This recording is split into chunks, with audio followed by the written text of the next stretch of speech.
যুদ্ধ শুরু হওয়ার পর থেকেই রাশিয়া নিজেকে ইরানের ঘনিষ্ঠ মিত্র হিসেবে তুলে ধরেছে। কূটনৈতিকভাবে তেহরানের পক্ষে অবস্থান নেওয়া, পশ্চিমা সমালোচনার বিরোধিতা এবং বিভিন্ন আন্তর্জাতিক মঞ্চে সমর্থন জানানো, এইসবের মধ্য দিয়ে মস্কো তার ভূমিকা দেখিয়েছে। তবে সরাসরি সামরিক বা বড় ধরনের বাস্তব সহায়তা না থাকায় এই সমর্থনের কার্যকারিতা নিয়ে প্রশ্ন রয়ে গেছে।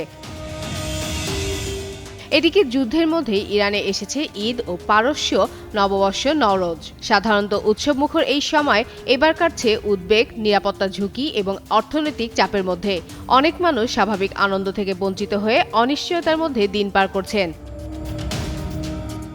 এই পরিস্থিতিতে রাশিয়ার প্রেসিডেন্ট ভ্লাদিমির পুতিন ইরানের সর্বোচ্চ নেতা আয়াতুল্লাহ মোস্তফা খামেনি ও প্রেসিডেন্ট মাসুদ পেজেশকিয়ানকে শুভেচ্ছা জানিয়ে বলেন, কঠিন এই সময়ে মস্কো তেহরানের বিশ্বস্ত বন্ধু ও নির্ভরযোগ্য অংশীদার হয়ে থাকবে। তিনি ইরানি জনগণের ধৈর্যের প্রশংসাও করেন।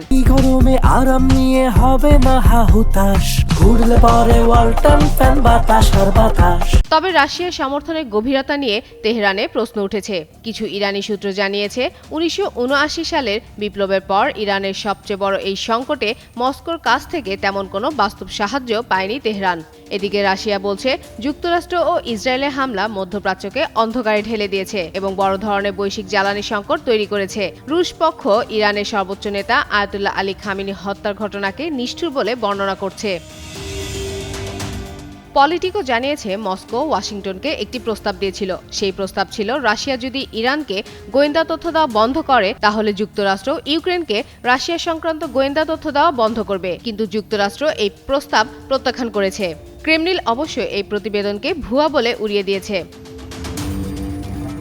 ইরানে হামলার ফলে তেলের দাম বেড়ে যাওয়ায় রাশিয়া অর্থনৈতিকভাবে লাভবান হচ্ছে বলে মনে করা হচ্ছে। তবে রাশিয়া ও ইরানের মধ্যে যে কৌশলগত অংশীদারিত্ব চুক্তি প্রকাশিত হয়েছে তাতে পারস্পরিক প্রতিরক্ষার কোনো ধারা নেই। রাশিয়া বরাবরই বলেছে, তারা চায় না ইরান পারমাণবিক বোমা তৈরি করুক। মস্কো মনে করে এটি হলে মধ্যপ্রাচ্যে পারমাণবিক অস্ত্র প্রতিযোগিতা শুরু হয়ে যাবে।